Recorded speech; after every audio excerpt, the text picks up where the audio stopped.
मागच्या आठवड्यामध्ये सोनं येते जातीवाचक एक घटना घडली.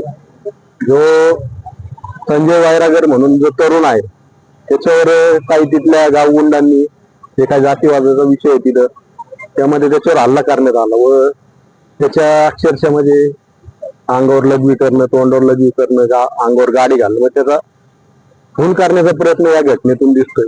तर यासाठी आम्ही आज SP साहेबांना भेटायला आलो होतो. त्या ठिकाणी आम्हाला शहर DYSP साहेब भेटले व आम्ही सर्व जे काही आंबेडकरी चळवळ असेल, मातंग समाज असेल, आमच्या सर्व संघटना असतील, सर्वांनी या ठिकाणी आज SP साहेबांना भेटून त्या घटनेतील आरोपीवर मोक्का अंतर्गत कारवाई करावी व त्या तरुणाला योग्य न्याय द्यावा अशी विनंती. काय मागणी केली? काय आम्ही सर्व आंबेडकरी समाजाच्या वतीने अशी मागणी केलेली आहे की जे कोणी ते आरोपी आहेत त्या आरोपींची दुसरी वेळ आहे त्या मुलाला मारहाण करण्याची.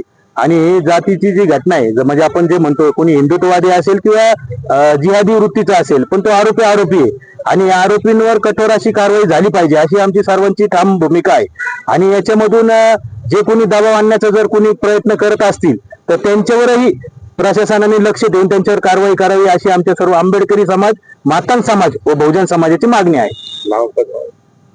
नाव आणि पद? मी सुमेध गायकवाड, जिल्हाध्यक्ष पीपल्स रिपब्लिकन पार्टी कवाडेगड.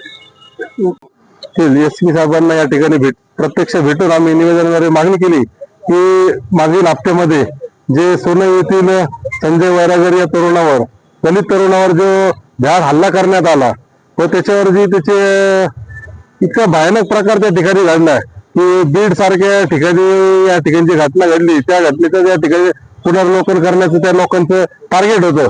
पण त्या याच्यातून मोठ्या याच्यातून बचावलं गेलं आहे. आम्ही आपल्या सर्वांना या ठिकाणी आवाहन करतो की आपण या समाजाच्या तरुणाच्या पाठीमागे सर्वांनी खंबीरपणे उभे राहून त्याला न्याय मिळवून देण्यासाठी एकजुटीने या ठिकाणी लढा उभा राहायचा आहे आपल्याला. व त्या तरुणाला देखील मी या ठिकाणी आपल्याद्वारे आवाहन करतो की आपणही कुठल्या वेळेस आपण भूल पडू नये व घाबरून जाऊ नये. पूर्ण बहुजन समाज आपल्या पाठीशी आहे व आपल्याला लवकरच योग्य तो न्याय या ठिकाणी मिळवून देण्यासाठी आपण सर्वजण प्रयत्न करणार आहोत.